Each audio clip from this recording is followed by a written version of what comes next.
वळूयात पुढच्या बातमीकडे। इगतपुरीचे काँग्रेस आमदार हिरामण खोसकर यांनी पुण्यामध्ये शरद पवारांची भेट घेतली आहे। तर माझ्यावर अन्याय झालाय, क्रॉस वोटिंग न करता सुद्धा माझी बदनामी केली, अशी तक्रारच खोसकरांनी पवारांकडे केली आहे। काँग्रेसकडून अद्याप माझ्या उमेदवारीबाबत निश्चित नाही म्हणून पवारांना विनंती केल्याचंही खोसकर यावेळी म्हणालेत।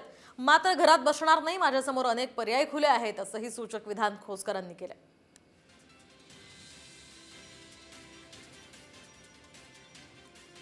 उमेदवारी माझी काही डिक्लेअर करून मला शब्द देऊ न राहिले म्हणून साहेबाला विनंती करायला की काही मागं क्रॉस वोटिंग झालं ते काही मी केलं नाही, परंतु माझं कारण असं त्यांनी ठपका ठेवलेला आहे।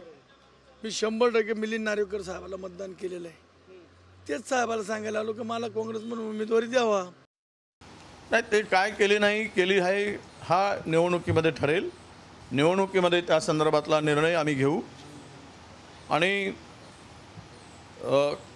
त्या संदर्भात आज बोलण्याची आवश्यकता नाही आहे। एक 8-10 दिवसामध्ये या संदर्भातला निर्णय आमचा पक्ष आणि आमच्या हायकमांड घेणार आहे।